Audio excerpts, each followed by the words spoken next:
देवेंद्र यादव उत्तराखंड कांग्रेस के प्रभारी बने रहेंगे या फिर उनका पत्ता काट दिया जाएगा। देवेंद्र यादव की भूमिका उत्तराखंड में पहले की तरह रहेगी या फिर उनसे प्रभारी पद छीन लिया जाएगा। ये ऐसे सवाल हैं जो पीएल पुनिया के 3 दिन के दौरे के बाद एक बार फिर से तेज हुए हैं। चर्चाओं का बाजार गर्म है, अटकलें बहुत तेजी से चल रही हैं। सवाल इसलिए भी उठ रहे हैं क्योंकि जो मसले पीएल पुनिया के सामने रखे गए उनमें सबसे ज्यादा विवाद देवेंद्र यादव को लेकर ही हुआ।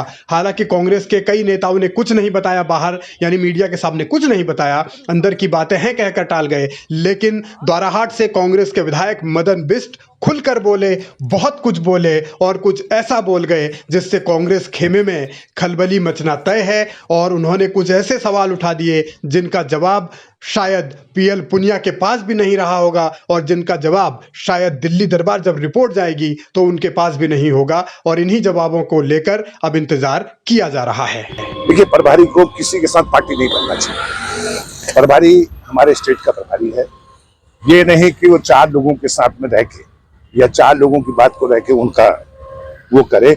और प्रभारी तो सबके लिए बराबर है ना कांग्रेस पार्टी। तो इसलिए हमने तो हमारा तो यही कहना था कि भाई प्रभारी जब सीएलपी हटाया, जब प्रदेश अध्यक्ष हटाया चुनाव हारने के बाद में, तो प्रभारी क्यों नहीं हटाया।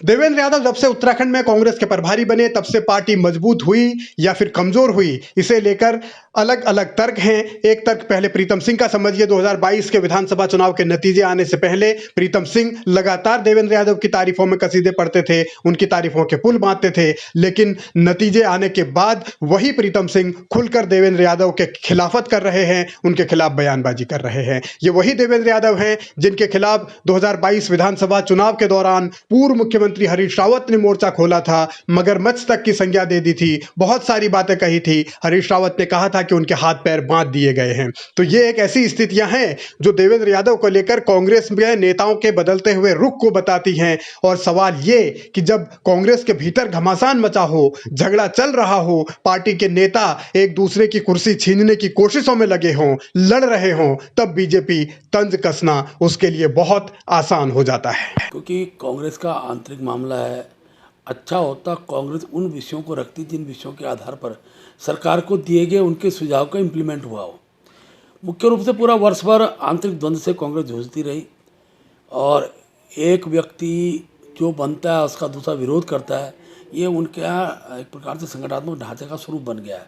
प्रदेश के प्रभारी के प्रति अविश्वास का वातावरण और यहाँ तक स्थिति उत्पन्न हो गई है कि अब क्या बोलना है, इसकी प्रवक्ताओं को भी अज्ञानता का एक पक्ष कांग्रेस अध्यक्ष द्वारा उनको दिया गया।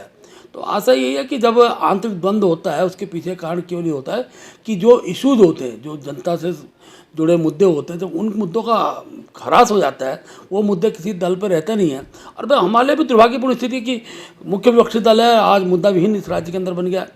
तो वो उस रूप में इन सब घटनाक्रमों को जो उनके दल में घटित हुए, इतने लोगों ने पार्टी छोड़ी, आज भी लगातार छोड़े, उससे उपलब्धि मान रहे हैं। तो मुझे इसमें कुछ ज़्यादा अपनी टिप्पणी करनी नहीं।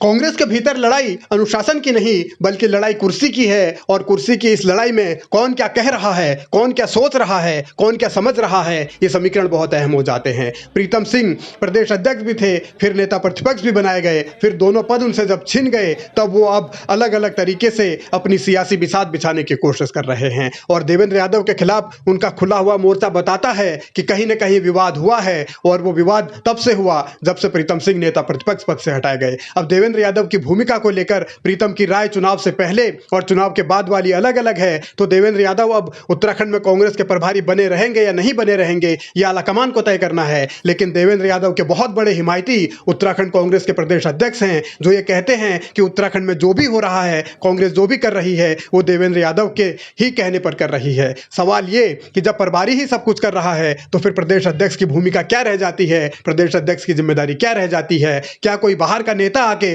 उत्तराखंड के मुद्दों को उठाएगा या तो फिर उत्तराखंड के कांग्रेस के नेता क्या कर रहे हैं, उत्तराखंड के कांग्रेस के नेताओं की भूमिका क्या रह गई है?